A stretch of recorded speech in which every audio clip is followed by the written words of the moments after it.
Hello students, welcome to my YouTube channel. मैं अनामिका मिश्रा एक बार फिर से आपके सामने क्लास 11th का चैप्टर 1 द लिविंग वर्ड्स लेके आई हूँ। ठीक है, जिसमें मैंने लास्ट क्लास में डिस्कस किया था आपसे कि लिविंग थिंग्स होते क्या हैं और ऑर्गेनिजम्स क्या होते हैं। ठीक है, उसके बाद उसके आगे का जो टॉपिक था वो नेक्स्ट टॉपिक में I am going to discuss about life Spain.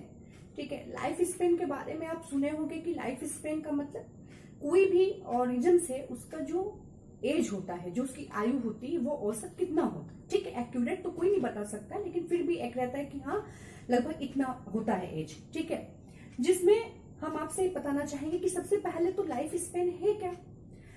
The average period from birth to natural death is called life span. किसी भी जीव का, कोई भी जीव है, ठीक है, उसका जन्म से लेकर के मृत्यु तक के जो बीच का जो पीरियड होता है, जो एवरेज पीरियड होता है, वही लाइफ स्पेन कहलाता है। ठीक है, लेकिन इसमें हम ये नहीं कह सकते हैं कि किसी के लाइफ स्पेन को हम, अगर किसी की एक्सीडेंटल डेथ हो जाती है, किसी की डेथ, मान लीजिए किसी की औसत लाइफ जो आपका एवरेज लाइफ जो है वो है मान लीजिए 50 ईयर है, लेकिन अगर उसकी डेथ जो है एक्सीडेंट की वजह से या किसी बीमारी की वजह से उससे पहले हो जाती है, तो आप उसको लाइफ स्पेन नहीं कह सकते हो। लाइफ स्पेन का मतलब होता है कि जब भी कोई व्यक्ति जन्म लेता है और जन्म से लेकर के जो उसकी नेचुरल डेथ होती है, इस बात को आप ध्यान दीजिएगा कि the average period from birth to natural death, हम बात कर रहे हैं नेचुरल डेथ की, यानी जो प्राकृतिक रूप से, यानी जो प्राकृतिक रूप से जिनकी मृत्यु होती है। ठीक है, तो ये कहलाता है आपका life span. So what is life span? Life span क्या है? The average period from birth to natural death is called life span. ठीक, उसके बाद आपका ये है, ये अब देखिए किसी भी जीव का लाइफ स्पेन कितना होता है, तो it is start from a few minutes to many years, many thousands year. ठीक है, ये आपका मतलब मिनट से लेकर के आपके जो है 100 और थाउजेंड्स ईयर में होता है। ओके, जिसमें हम आपको कुछ ऑर्गेनिजम्स के नाम बताने जा रहे हैं, कुछ एग्जाम्पल देने जा रहे हैं। सबसे पहला जो एग्जाम्पल है वो है माइक्रो ऑर्गेनिजम्स।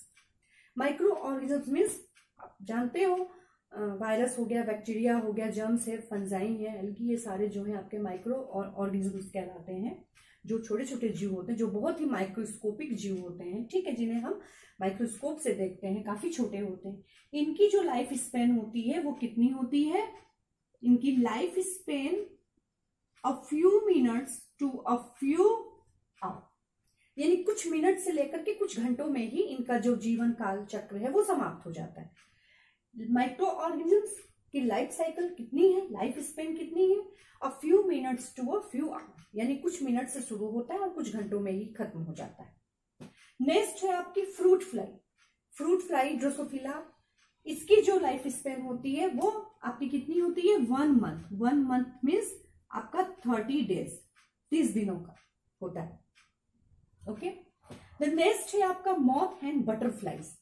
मॉथ और बटरफ्लाइज की कितनी होती है? 1 से 2 हफ्ते।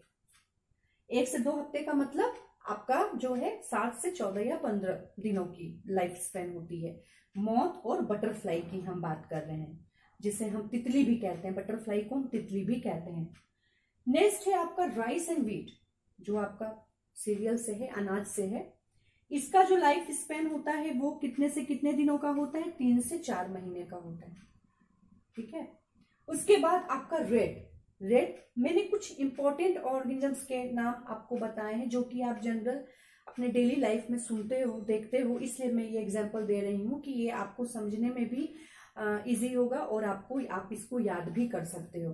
क्योंकि अनाज है, हम राइस हैं, व्हीट हैं, इसका इस्तेमाल करते हैं। चूहे हमारे घर में आसपास घूमते रहते हैं, रेड के बारे में हम जान सकते हैं। ह्यूमन बीइंग, हम अपने लाइफ स्पेन के बारे में जान सकते हैं। बटरफ्लाई, तितली, जो छोटे छोटे माइक्रो ऑर्गेनिजम्स हैं, ठीक है, उनको भी हम जानते हैं। वायरस हो गया, बैक्टीरिया हो गया, फंजाई हो गया, ये हो गया, तो तमाम चीजें जिन्हें कि हम अपने डेली लैंग्वेज में भी हम बोलते हैं और सुनते और देखते चले आए हैं।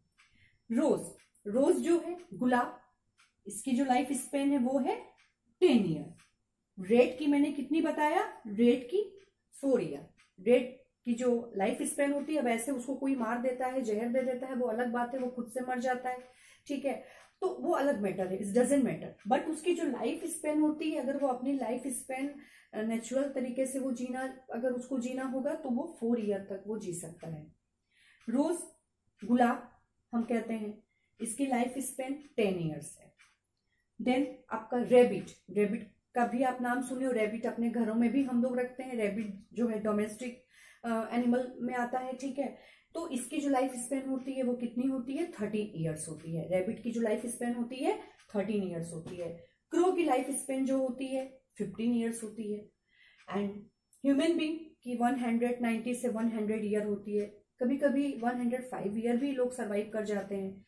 कभी उनकी डेथ अर्ली एज में भी हो जाती है, किसी बीमारी की वजह से हो जाती है, या एक्सीडेंट हो जाता है, या फिर सुसाइड कर लेते हैं, तो ये भी रीजन होता है डेथ होने के, ठीक है। लेकिन जो आपका जो नेचुरल रूप से जो माना जाता है कि जन्म से लेकर के जो प्राकृतिक रूप से जब तक मृत्यु नहीं होती है तब तक की जो लाइफ स्पेन है वो कितनी है, 100 ईयर मानी गई है। पैरट की लाइफ स्पेन 140 ईयर। पैरट देखने में तो बहुत छोटा सा जानवर है, तोता जिसे हम मिट्टू कहते हैं प्यार से, इसकी जो लाइफ स्पेन है वो है 140 ईयर्स। एंड टॉर्टवाइज, कछुआ, जो कि बहुत धीमी गति से चलता है, इसकी लाइफ स्पेन कितनी है, 150 या 152 से आप 160 ईयर्स मान सकते हो। अब हम बात करेंगे कुछ बड़े विशाल पेड़ की, ट्री की बात करेंगे, जिसमें बनियान ट्री जो है इसकी लाइफ स्पेन 300 से 500 ईयर्स जो है ये सर्वाइव करते हैं, यानी 300 से 500 वर्षों तक ये जो है इनके जो पेड़ हैं, ट्रीज हैं, वो जीवित रहते हैं। एंड पीपल ट्री, पीपल के पेड़ की अगर हम बात करते हैं तो इनकी जो लाइफ स्पेन है वो सबसे ज्यादा है, कितनी है, 2000 से 3000 ईयर देखी गई। ओके, तो अब देखिए लाइफ स्पेन मैंने आपको पहले ही बताया था कि the average period from birth to natural death is called life span. It is start from few minutes to many thousands year. ये बातें आपकी जो है इस एग्जाम्पल से आप समझ चुके होंगे, ओके, कि जो आपका माइक्रो ऑर्गेनिजम्स है ये आपका चंद कुछ मिनट से लेकर के कुछ घंटों में ही इसकी लाइफ स्पेन जो है लाइफ साइकिल खत्म हो जाती है। हम मॉथ और बटरफ्लाई की बात अगर करते हैं तो 1 से 2 वीक तक इनकी लाइफ स्पेन होती है। हम फ्रूट फ्लाई की बात करते हैं तो 1 मंथ होती है। हम रेड की बात करते हैं तो ये 4 ईयर तक जीवित रहता है। रेबिट की बात करते हैं तो 13 ईयर जीवित रहता है। क्रो की बात करते हैं तो 14 ईयर 15 ईयर जीवित रहता है। रोज की लाइफ अगर हम बताते हैं गुलाब की तो वो 10 ईयर होता है। इस तरीके से राइस और वेट की बात करते हैं तो ये 3 से 4 महीने इनकी लाइफ स्पेन होती है। मनुष्य की लाइफ स्पेन ह्यूमन बीइंग की जो होती है वो 90 से 100 ईयर होती है। पैरट की जो है 140 ईयर होती है और टॉर्टवाइज की 150 से लेकर 160 ईयर होती है। इसी तरीके से बनियान ट्री की लाइफ साइकिल आपकी जो लाइफ स्पेन है 300 से 500 ईयर्स होती है। और जो सबसे ज्यादा इसमें जो मेंशन हो रहा है वो है पीपल ट्री जो है, इसकी लाइफ स्पेन 2000 से 3000 ईयर होती है। ठीक है, तो ये था हमारा कुछ ऑर्गेनिजम्स जिनके की लाइफ स्पेन मैंने आपको बताया और लाइफ स्पेन का पर्टिकुलर क्या उसका डिफिनेशन है, कैसे उसको डिफाइन किया जाता है वो मैंने आपको बताया। अब देखिए, अब एक क्वेश्चन आता है, अब व्हाट इज ग्रोथ। अगर कोई आपसे पूछता है कि ग्रोथ किसे कहते हैं, ग्रोथ क्या होता है, तो ग्रोथ के बारे में आप क्या बताओगे कि ग्रोथ हम किसे कहते हैं। तो ग्रोथ जो होता है वो क्या होता है, growth is an intrinsic property of living organisms. ठीक है, ग्रोथ क्या होता है, जो आपका intrinsic property of the living organisms, और इसमें होता क्या है, through which it increases mass and number of cells by their body. उनके बॉडी में क्या बढ़ता है, उनके नंबर ऑफ सेल्स जो है और मास जो है वो इंक्रीज होते हैं। ओके, तो क्वेश्चन अगर पूछता है आपका व्हाट इज ग्रोथ, अगर ये क्वेश्चन आपसे पूछा जाए तो आप इसके बारे में क्या बताओगे। Growth is an intrinsic property, ध्यान से देख लीजिए, growth is an intrinsic property of living organisms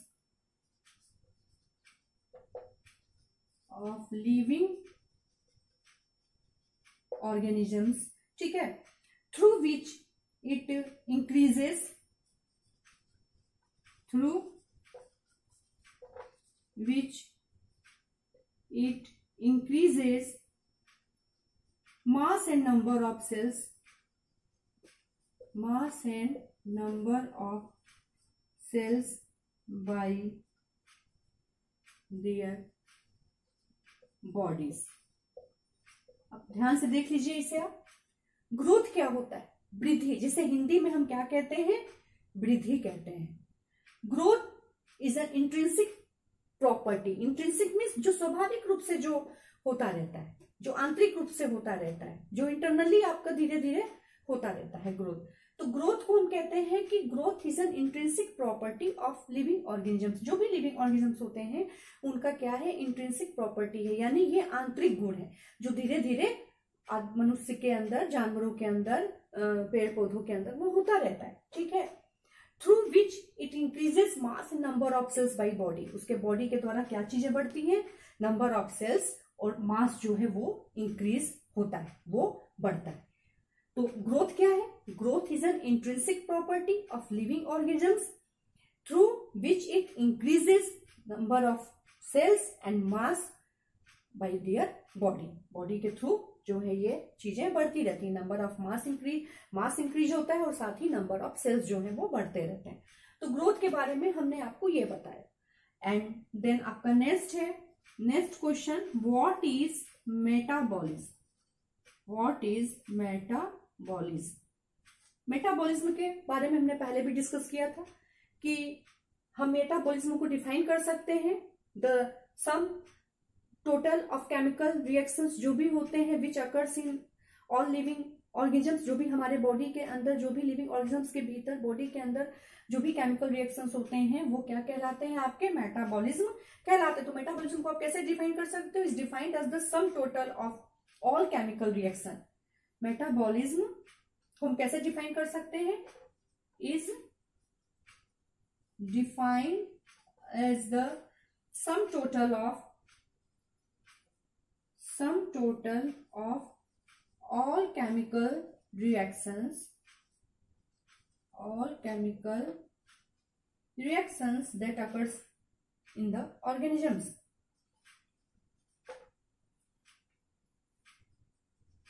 That occurs in an organisms. ये कहाँ किसके अंदर होते हैं? किसी भी जीव के अंदर जो भी केमिकल रिएक्शंस होते हैं वो हमने आपको पहले भी बताया था कि जो लिविंग ऑर्गेनिजम्स होते हैं उनके कैरेक्टरिस्टिक्स मैंने आपको बताए थे। मैंने कैरेक्टरिस्टिक्स क्या बताए थे? एक तो मैंने बताया था कि उनमें जो होता है वो आपके क्या करते हैं, आपके उनमें इन्वायरमेंटल जो होता है वो भी इफेक्ट होता है। ठीक है। दूसरी बात है कि उनमें रिप्रोड्यूस होते हैं, मतलब प्रोड्यूस ऑफस्प्रिंग, वो अपने समान बच्चे को जन्म देते हैं। उसके बाद मैंने आपको तीसरी चीज बताई थी, biochemical reaction occurs inside the body. उनके बॉडी के भीतर क्या होते हैं? बायोकेमिकल रिएक्शन होते हैं। तो व्हाट इज मेटाबॉलिज्म? मेटाबॉलिज्म को आप कैसे परिभाषित कर सकते हो? Is defined as sum total of all chemical reactions. जितना भी टोटल, जितने भी केमिकल रिएक्शंस होते हैं हमारे बॉडी के भीतर, that occurs in an organism, जो भी हमारे बॉडी के भीतर होते हैं वो आपके जीव के अंदर होते हैं, वो सभी क्या कहलाते हैं? आपके जो भी केमिकल रिएक्शंस हैं वो आपके मेटाबॉलिज्म कहलाते हैं।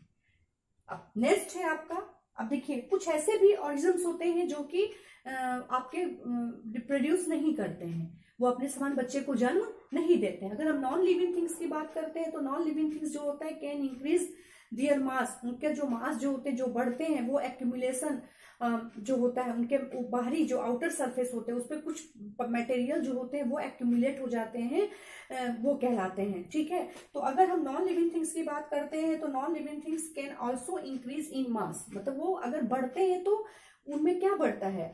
Can also increase in mass by accumulation outer surface. उनके बाहरी सरफेस पे जो है कुछ मटेरियल जो है वो आपके एक्यूमुलेट हो जाते हैं सरफेस पे, वही आपके क्या होते हैं? लिविंग, नॉन लिविंग थिंग्स में होते हैं। बट नॉन लिविंग थिंग्स में क्या होता है? They do not reproduce. ये अपने समान जो है ऑफस्प्रिंग को जन्म नहीं देते हैं। इनके एग्जाम्पल मैंने पहले भी बताया था आपको, जैसे म्यूल हो गया, खच्चर, ठीक है, जो कि अपने समान बच्चे को जन्म नहीं दे सकता है। उसके अलावा आपके स्टेराइल का मतलब होता है कि जो कि जन्म न दे सके। स्टेराइल आपकी वर्कर बी हो गई। तो ये क्या है आपके, ये आपके आ जाएंगे जो कि अपने समान बच्चे को जन्म नहीं देते हैं, यानी ये जो है आपके रिप्रोड्यूस नहीं कर सकते हैं।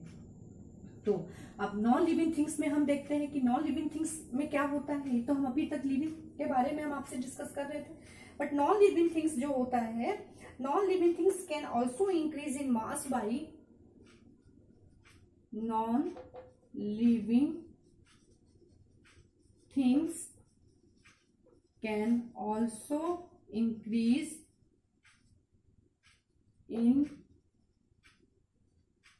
in mass by accumulation of materials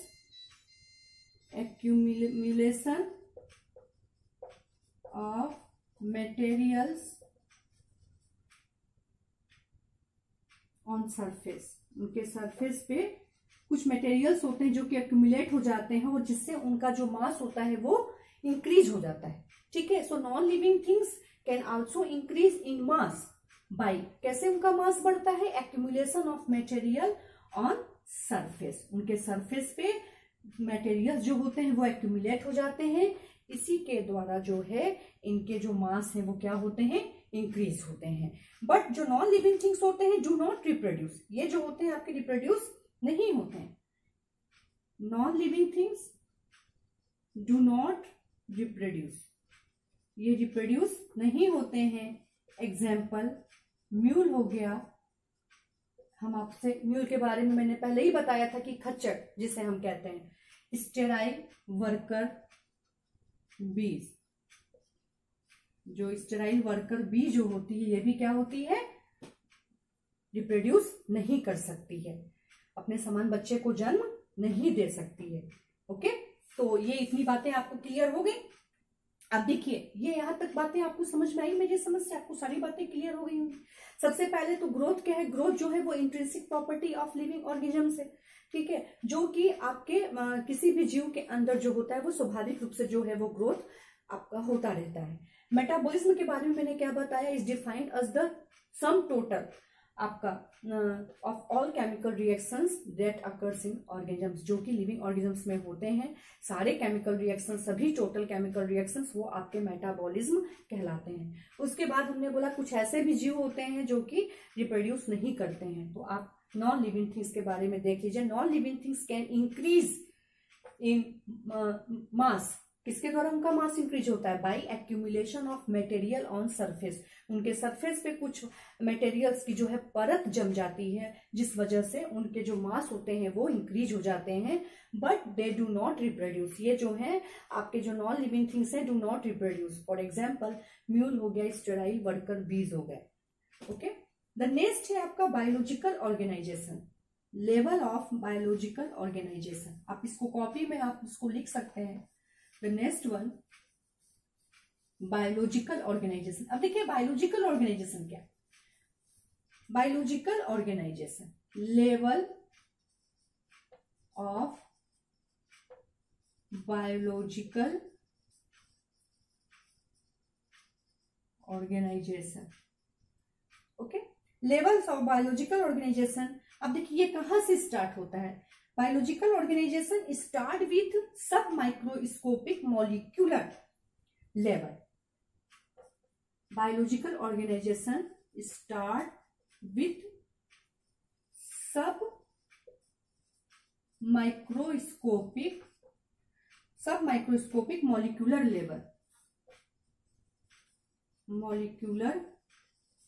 level and through, और ये किसके साथ होता है, पासेस थ्रू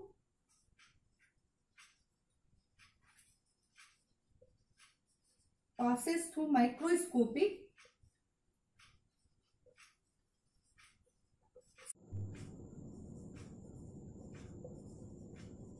देखिए स्टार्ट कहां से होता है, सब माइक्रोस्कोपिक मॉलिक्यूलर लेवल।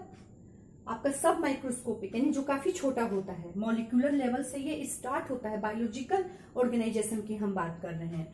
और किसके थ्रू पास होता है ये? माइक्रोस्कोपिक सेलुलर लेवल, जो कि सेल का बना होता है। और इंस कहाँ पे होता है? एंड इंस इनकी समाप्ति कहाँ होती है? एंड इंस in ecosystem and the biosphere.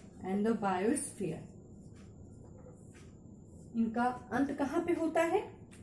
Ecosystem and the biosphere. Okay, तो आपका जो लेवल ऑफ बायोलॉजिकल ऑर्गेनाइजेशन था, start with sub microscopic molecular level.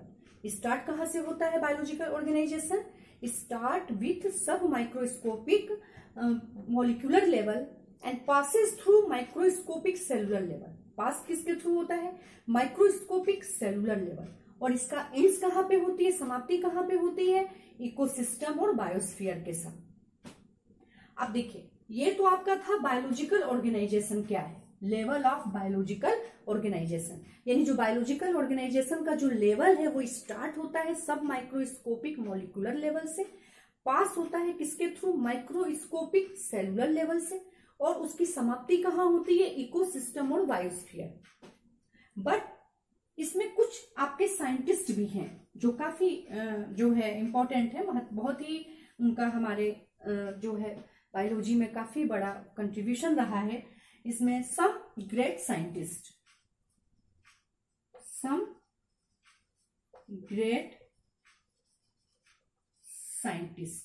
अब इसमें कुछ का नाम आपने सुना होगा, जैसे आपके लेमार्क है, जीन बैप्टिस्टे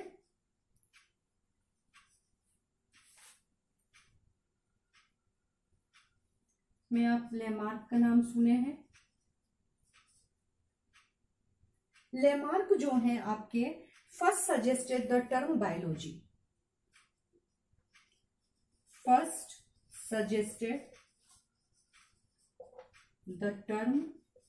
इन्होंने सबसे पहले जो बायोलॉजी था, बायोलॉजी वो ऐसे लिखा जाता था, जिसे इन्होंने कैसे बताया? बायोलॉजी को इस तरीके से इन्होंने बताया कि इन्होंने सबसे पहले ये बायोलॉजी टर्म किसने सजेस्ट किया था? जीन बैप्टिस्टे डी लेमार्क ने। इनका पूरा नाम क्या है? Gene Baptiste D Lamarck. इनको हमने लेमार्क लिखा है कि सबसे पहले इन्होंने आपके बायोलॉजी टर्म को जो है वो सजेस्ट किया था। उसके बाद नेक्स्ट है Ernst Mayr, ERNSTMAYR। Ernst Mayr कौन थे? ये जो थे, he is also called the Darwin of the 20th century. He is also called the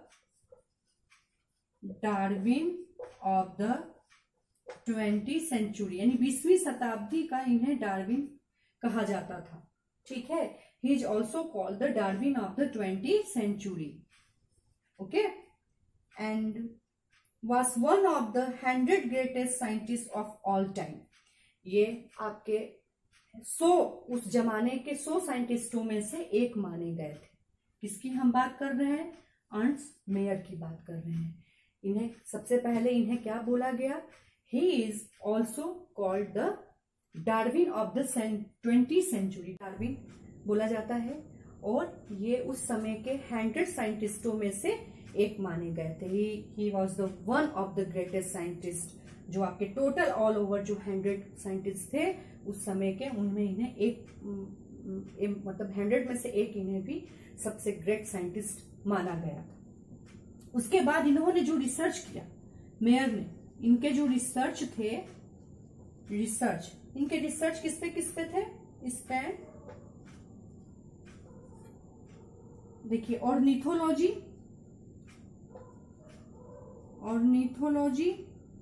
taxonomy,